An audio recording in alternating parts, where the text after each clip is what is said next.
Saudara, setelah tak lagi dianggap kader oleh PDI Perjuangan, Wakil Presiden terpilih Gibran Rakabuming Raka mengaku telah menyiapkan peta jalan politik. Gibran juga merespons soal partai politik pilihan Presiden Jokowi. Menjawab klaim Partai Golkar bahwa ia dan Jokowi sudah masuk keluarga besar Golkar, Gibran menyebut ia dekat dengan semua partai politik, termasuk PDI Perjuangan. Soal statusnya yang tak lagi diakui kader oleh PDIP, Gibran mengklaim sudah menyiapkan peta jalan politik ke depan, termasuk perahu politik mana yang akan jadi tunggangannya. Sementara soal ke partai mana Presiden Jokowi akan bergabung, Gibran bilang tidak tahu karena beda peta jalan politik dengannya. Rakyat Indonesia 2, Nurani Rakyat 11, Partai Garda Republik Indonesia 8, Partai Solidaritas Indonesia 1. Kalau masalah bargaining dan lain-lain itu nanti yang menilai warga ya. Tapi kita sudah menyiapkan roadmap ke depan, arahnya kemana, ikut siapa, perahunya apa, sudah kami siapkan ya, tenang aja. Wah, saya nggak tahu, tanyakan ke beliau. Itu kan roadmap saya, bukan roadmap beliau. Beda lagi. Melihat trennya sekarang misalnya dengan Golkar yang beberapa kali mengklaim itu. Kalau kami, saya pribadi baik dengan semua partai. Bahkan misalnya dengan teman-teman PDI Perjuangan pun kami masih keep in touch semua ya.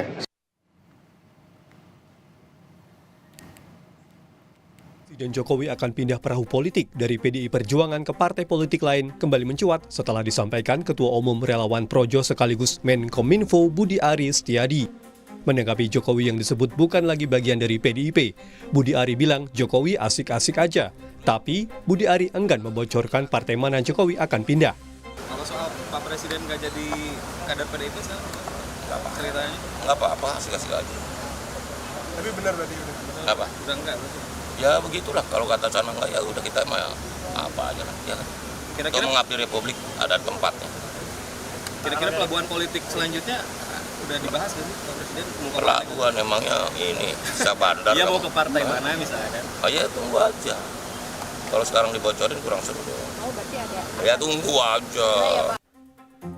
Sebelumnya, status Jokowi dan Gibran bukan lagi kader PDIP diungkap oleh Ketua Bidang Kehormatan DPP PDIP Komarudin Watubun. Komarudin menegaskan Jokowi dan Gibran sudah bukan kader PDI Perjuangan karena beda dukungan di Pilpres. Statusnya sebagai kader siapa? Gibran, Mas Gibran. Gibran itu bukan kader partai lagi. Saya sudah bilang sejak diambil putusan itu diulang-ulang bagaimana. Termasuk yang Pak Jokowi, karena tadi kan sempat dibilang yang soal cawe-cawe presiden itu sempat ditegaskan lagi di dissenting opinion. Berarti ini sudah menyelenceng dari partai gitu ya? Orang sudah di sebelah sana bagaimana mau bilang bagian masih dari PDI Perjuangan kok, yang benar saja ditambah-tambah lagi. Menanggapi status keanggotaannya yang tak lagi diakui oleh PDIP, Gibran bilang dipecat dari PDIP enggak apa-apa, sementara Jokowi enggan menanggapinya. PDIP mengatakan bahwa Bapak bukan bagian dari partai PDIP lagi. Benar nggak, Pak? Terima kasih. Ada peluang ketemu sama Subega nggak, Pak? Masih, Pak. Tapi tanggapan Mas Gibran bahwa ini kan semacam kayak dipecat dari partai gitu. Sempat ada rasa kecewa gitu mungkin. Enggak apa-apa, dipecat ya enggak apa-apa. Ya, makasih. Meski tak lagi diakui sebagai kader PDI Perjuangan, Presiden Jokowi dan Wapres terpilih, Gibran Rakabuming Raka sendiri hingga saat ini tak pernah secara resmi menyatakan keluar dari PDI Perjuangan maupun bergabung dengan partai politik lain. Tim Liputan Kompas TV.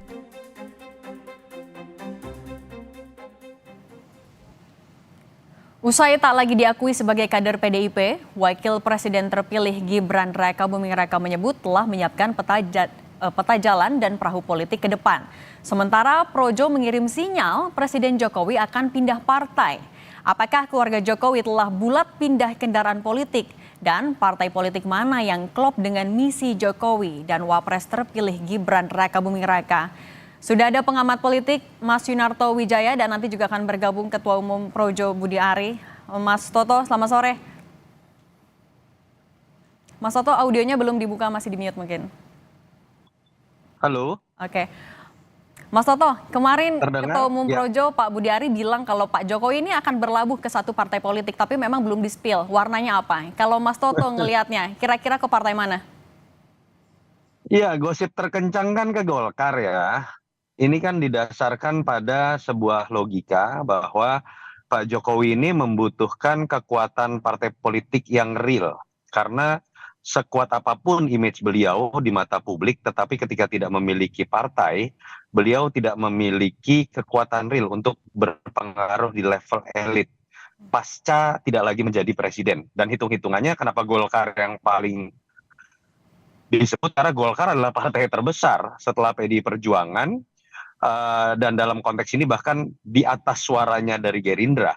Sehingga walaupun tidak lagi menjadi presiden, tetapi katakanlah menjadi bagian dari Partai Golkar, beliau dianggap memiliki kekuatan politik yang real. Tapi bisa juga kita cara membacanya bukan hanya dalam konteks kekuatan politik. Kalau yang digunakan adalah logika diversifikasi kekuatan politik, bukan tidak mungkin ketika misalnya Gibran ada di dalam partai politik tertentu, katakanlah misalnya Golkar, seperti isu yang beredar, Pak Jokowi akan memegang partai yang lain. Seperti PAN misalnya. Sehingga kemudian baik Pak Jokowi ataupun Gibran yang tanda kutip juga dianggap mewakili Jokowi, masing-masing memiliki kekuatan politik. Belum lagi ditambah Mas Kaisang yang kita tahu sudah menjadi ketua umum PSI. Dan itu yang menurut saya bukan tidak mungkin terjadi kalau strateginya adalah diversifikasi politik, kekuatan Jokowi dan keluarga Jokowi.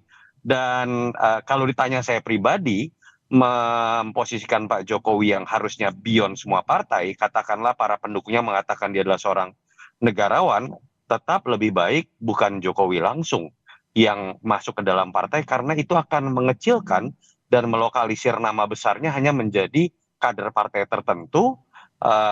Seharusnya yang ditempatkan hanyalah sosok Gibran, karena memang Gibran sebagai seorang wapres alangkah baiknya menjadi kader partai tertentu. Oke, sudah bergabung juga ada Ketua Umum Projo, Budi Ari. Pak Budi Ari, selamat sore. Pak Budi Ari, selamat sore. Oke, Mas Toto sambil nunggu Pak Budi Ari. Kalau ngelihatnya artinya bisa dipastikan ya, kalau Gibran dan Pak Jokowi nggak akan ada di partai yang sama. Ini yang menunjukkan kalau atau menguatkan kalau mereka ini akan beda ya peta jalan politiknya ya. Saya tidak tahu ya, tapi kan memang tersirat seperti itu dari apa yang disampaikan Mas Gibran. Dan saya melihat dari bahasa-bahasa yang dikeluarkan Mas Gibran ini ada keinginan untuk menunjukkan bahwa dirinya independen, tidak hanya sebatas turunan dari nama besar Jokowi. Dan kalau itu memang yang menjadi pola pikir seorang Mas Gibran yang akan menjadi wapres, alangkah baiknya ayah dan anak ini tidak berada dalam satu partai. Karena lagi-lagi itu akan menunjukkan Gibran masih di bawah bayang-bayang ayahnya. Tetapi apakah strategi seperti itu ya kita harus melihat perkembangan nanti. Bukan tidak mungkin loh, ternyata Pak Jokowi memposisikan diri misalnya masuk ke dalam partai yang kecil seperti PSI dan membesarkan partai ini sehingga kemudian tidak menimbulkan rasa iri atau perasaan dianaktirikan di antara partai-partai besar yang sama-sama sudah mendukung Gibran. Contoh, kalau Pak Jokowi masuk Golkar, mungkin saja PAN akan ngiri. Karena kan biasanya kalau nama Pak Jokowi masih besar, ketika dia masuk Golkar, yang akan membesar adalah nama Golkar, dan itu akan berimplikasi kepada mengecilnya PAN misalnya. Kalau Pak Jokowi memilih PAN, kebalikannya juga. Bukan tidak mungkin Golkar akan merasa dirugikan sebagai anak tiri. Itu yang menurut saya variabelnya masih banyak yang menarik untuk bisa dianalisis. Oke, tapi Mas Toto ngelihatnya akan atau kapan sih sebenarnya waktu yang paling tepat untuk Pak Jokowi untuk gabung ke partai politik baru? Apakah sekarang ketika masih menjabat sebagai presiden atau nanti juga sebenarnya efeknya masih akan besar? Kalau menurut saya pribadi tetap merasa Pak Jokowi tidak usah masuk partai. Itu akan memposisikan diri dia menjadi lebih besar. Negarawan yang akan diingat legasinya. Kalau ditanya orang kemudian Pak Jokowi bagaimana secara konkret bisa memiliki kekuatan politik, ada Gibran di situ yang suka atau tidak akan dianggap mewakili nama besar Pak Jokowi. Jadi saya pribadi merasa lebih baik Pak Jokowi tidak usah masuk partai, biarkan legasinya yang kemudian berpengaruh dan biarkan Mas Gibran yang fokus untuk masuk ke dalam partai tertentu. Oke, tapi kan ini isunya juga semakin kuat ya, dengan ya dipastikan lagi tadi oleh Ketum Projo kalau akan berlabuh dalam waktu dekat dan akan diumumkan dalam waktu dekat. Kalau Mas Toto ngelihatnya, apa sebenarnya kepentingan Pak Jokowi untuk tetap berada di partai politik meskipun nantinya udah nggak jadi presiden lagi? Iya, artinya kan ini kita bisa lihat sebagai upaya Jokowi untuk tetap menjadi pemain politik. Karena memang suka atau tidak, fakta sejarah memperlihatkan ketika seseorang tidak lagi menjadi presiden, pengaruhnya akan jauh berbeda seperti terjadi pada SBY. Bahkan cenderung seringkali langsung mendapatkan kritik atau dilupakan. Mungkin Pak Jokowi belajar dari kondisi ini, dan kondisinya saat ini juga tidak ada dalam partai tertentu setelah dianggap keluar dari PDI Perjuangan. Mas Soto, suaranya hilang. Nama besarnya termasuk bagaimana menjaga Gibran harus bisa dijaga ketika kemudian beliau memiliki partai besar dan menjadi kekuatan partai besar juga. Oke, kita akan coba sapa lagi Pak Budi Ari. Pak Budi, selamat sore. Bisa dengar suara dari studio, Pak Budi? Ya, selamat sore. Oke, Pak Budi, kan kemarin bilang kalau Pak Jokowi akan berlabuh nih ke partai politik. Partai mana? Partai baru, partai lama, atau jangan-jangan bikin partai baru? Ini kan merespon sikap dan pernyataan dari teman-teman di PDI Perjuangan yang menyebut Pak Jokowi itu bukan kader PDI Perjuangan lagi. Bagi kami, hemat kami, Pak Jokowi ini aset bangsa. Kalau ditolak di partai, sudah tidak dianggap kader, bukan Pak Jokowi nggak banyak yang menampung. Semua partai minta Pak Jokowi untuk masuk. Bukan hanya satu partai. Tapi banyak partai meminta Pak Jokowi untuk bergabung di partai mereka gitu. Kalau dari Projo sendiri artinya akan mengarahkan Pak Jokowi ke partai politik tertentu atau Pak Jokowi memang udah punya pilihan? Enggak, kita bilang sama Pak Jokowi, Bapak masuk partai Pak, terserah Bapak. Masa dihina-hina? Memang Pak Jokowi salah apa sama PDI Perjuangan? Menghina juga nggak pernah. Dan kalah terus nyalain Jokowi terus. Gitu loh. Kita udah tahan menahan diri. Gitu loh. Dan menurut saya sumbangsi terbesar Pak Jokowi terhadap PDI Perjuangan adalah menjadikan 1 Juni hari nasional. Itu jangan dipikir Pak Jokowi nggak berbuat sesuatu untuk berarti PDI Perjuangan. Jangan dihina terus lah. Lama-lama kalau dihina juga semua orang bisa habis kesabarannya. Begitu loh. Kayak mereka nggak ada dosa aja. Seperti itu, Mbak. Oke, Pak Budi, berarti sikap Pak Jokowi ini untuk menjawab dari sikap PDIP sendiri ya Pak Budi? Oh ya jelas dong, masa presiden dicemooh di ruang publik, diberikan kata-kata yang kurang berkenan untuk sebuah partai besar terhadap Presiden Republik Indonesia. Ini bukan contoh yang baik. Kita harus sadar bahwa ini kan dilihat oleh publik, disaksikan oleh publik, masa presiden dihina di ruang publik. Seperti itu, Mbak. Oke, artinya apakah sebenarnya Pak Jokowi masih butuh partai politik apa enggak? Tapi jangan dijawab dulu, Pak Budi dan juga Mas Toto. Kita akan bahas usai jeda, tetap di Kompas Petang. Saudara, kita masih akan melanjutkan dialog terkait teka-teki perahu Jokowi. Masih bersama dengan Mas Yunarto Wijaya dan Pak Budi Aristiadi. Pak Budi, saya balik lagi. Pak Budi, sebenarnya apa kepentingan Pak Jokowi untuk punya partai politik? Kalau selain menjawab tadi ya sikap dari PDIP. Bukan kepentingan Pak Jokowi, ini kepentingan rakyat, kepentingan masyarakat, dan kepentingan pendukung Pak Jokowi. Karena apa? Karena Pak Jokowi masih muda. Masa dia pulang kampung, enak aja. Masih 63 tahun, udah pulang kampung.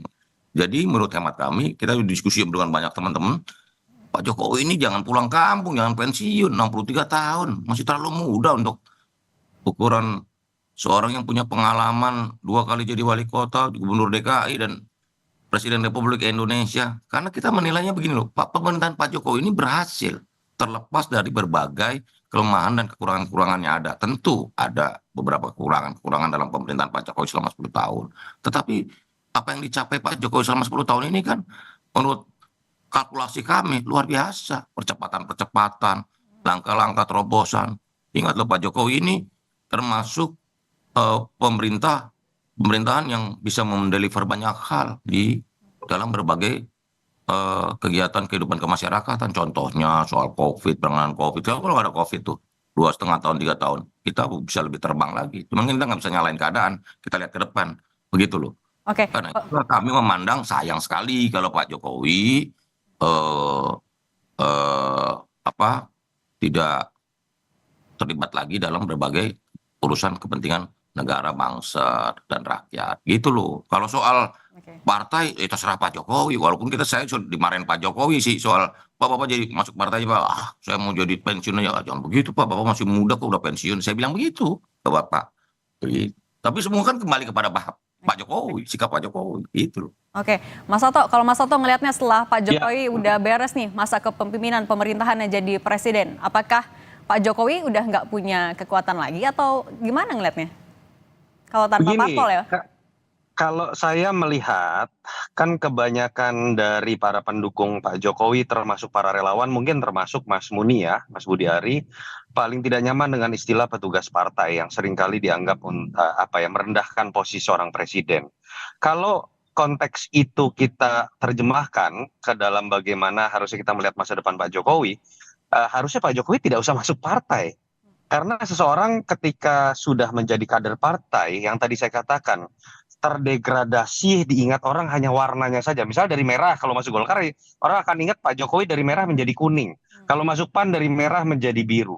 Kalau katakanlah Pak Jokowi ingin dikenang sebagai presiden seperti yang tadi Mas Muni sebutkan dengan berbagai legasinya, biarkan legasinya yang bekerja, biarkan infrastruktur yang sudah dibangunnya, omnibus yang dikeluarkannya, IKN yang sedang digagasnya dan ingin dibangunnya, itu yang akan terus membuat orang mengingat nama Pak Jokowi.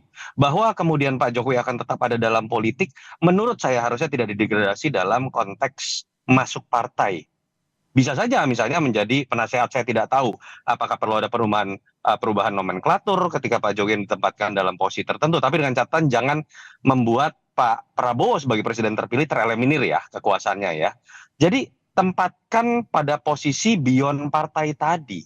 Saya harus mengatakan kalau ingin berpikir mengenai bagaimana nama besar Jokowi ini ada dalam menjadi pemain politik, tempatnya adalah Gibran. Karena Gibran adalah seorang wapres. Dan posisinya akan menjadi lebih kuat secara politik dalam koalisi kalau dia masuk ke dalam partai tertentu. Jadi kalau menurut saya paling baik adalah Pak Jokowi, boleh loh, Pak Jokowi pengen pulang kampung loh. Itu statement beliau sendiri. Tapi tempatkan beliau tetap misalnya untuk menjadi penasehatkah, diminta masukannya kah, tanpa harus terbatas ruang geraknya masuk ke dalam kader partai politik tertentu. Oke, berarti kalaupun gabung dalam partai politik nih misalnya kalau jadi, posisi apa yang sebenarnya paling strategis bagi Jokowi kalau misalnya memang masih ada kepentingan untuk melanjutkan legacy, Mas Toto? Menurut saya tidak perlu menjadi kader partai politik. Tempatkan Gibran untuk menjadi ketua umum partai tertentu. Walaupun ini akan memancing kontroversi lagi karena kok baru masuk tiba-tiba bisa jadi ketua umum ya. Tapi itu hal lumrah ketika sosok tersebut sudah menjadi level wapres misalnya ya. Tetapi jangan kemudian tempatkan Pak Jokowi lagi-lagi tadi terkungkung mau jadi ketua umum, mau jadi ketua Dewan Pembina, mau jadi ketua Dewan Syuro. Warnanya itu akan menjadi hanya satu warna. Padahal kan dalam penjelasan Mas Budi Ari tadi, apa yang sudah dibangun oleh Pak Jokowi, legasinya itu harusnya ditempatkan melebihi berbagai macam warna. Dan biarkan Pak Jokowi tidak diingat hanya dalam satu warna, tidak lagi hanya menjadi kader partai atau petugas partai tertentu, tapi legasinya yang akan diingat orang. Oke, Pak Budi, tadi Mas Toto bilang gak usah lah gabung parpol, biar legasinya aja yang bekerja. Projo ngeliatnya gimana? Gini, ini kan pandangan kami, semua pendukung dan pencinta Pak Jokowi.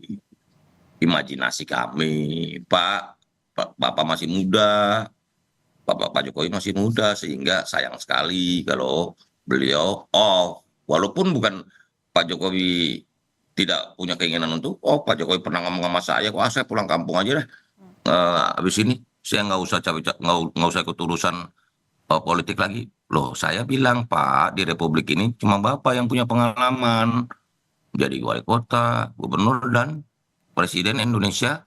Presiden Republik Indonesia 10 tahun, Bapak punya pengalaman untuk memberi input, memberi masukan-masukan yang berharga, karena Pak Jokowi punya pengalaman itu, gitu loh.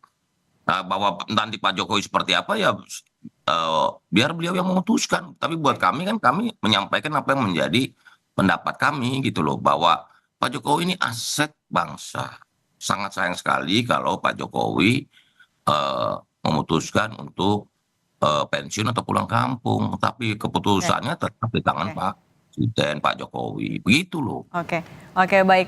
Terima kasih Pak Budi Ari Setiadi, Ketua Umum Projo, kemudian juga Mas Yunarto Wijaya, pengamat politik. Kita lihat ya seperti apa jalan politik Pak Jokowi. Terima kasih, sehat selalu Bapak-Bapak.